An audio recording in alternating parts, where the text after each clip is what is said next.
was great. The speech was awesome. Awesome. I believe in him. I believe in what he's going to do. I believe he's going to do what he says he's going to do.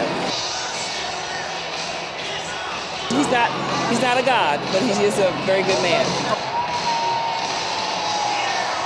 You have to have people speaking truth.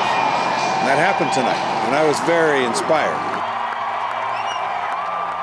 We can't go backwards, we've got to go forward.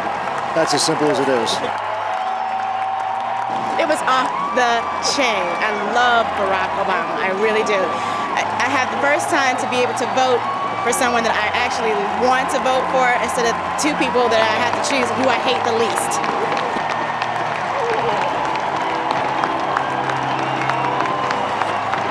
Stay steady and unwavering in the belief that change can actually happen, because there are a lot of reasons when you look around to think that change is impossible. Oh, awesome. Very electric. I turned around and I looked and people's eyes were just shining. It was hope I saw in people's eyes. Right.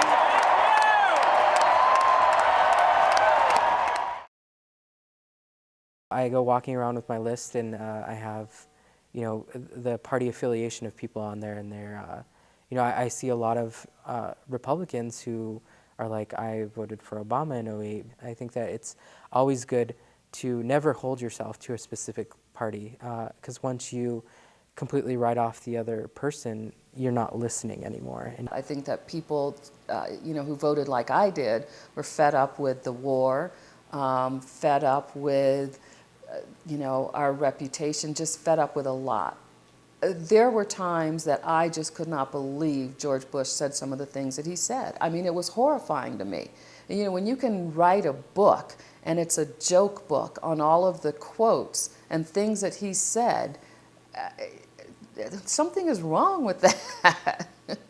I think a lot of it was backlash against Bush. I think a lot of people were tired of his presidency. Do you vote, Tom? No. Well, why not? I don't know. I guess I never really thought about it. Don't you think it might be worth it? It is only one day ahead of the year. No, didn't you see Bush's election? I demand a recount. There's serious concerns about whether your vote really counts. That's very troubling. And unfortunately, the Democrats have not been making an issue out of it, although I think it cost them both of the last elections, 2004 and 2000.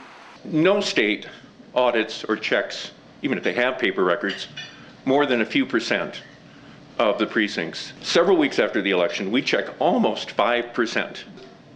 Any bank in the United States that decided to audit only 5% of its accounts, while its depositors would flee in panic, regulators would shut it down the next day, and the board of directors would go to jail.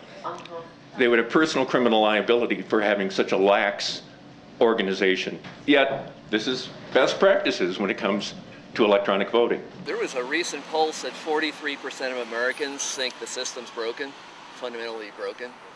I mean, it's not a majority, but that's a pretty darn big minority. I think the two-party system has a stranglehold on American politics. We have ceded our democratic processes to private corporations, to political parties, and to corrupt interests, which are every bit as discredited as those forces in other countries that our State Department tries to tell what to do. We have a dysfunctional democracy. Living in a capitalist society, we become conditioned to being able to go to an agency, the government, an organization, to the mall to get our needs met, and have lost, to some extent, that connectivity of going to the people to get our needs met.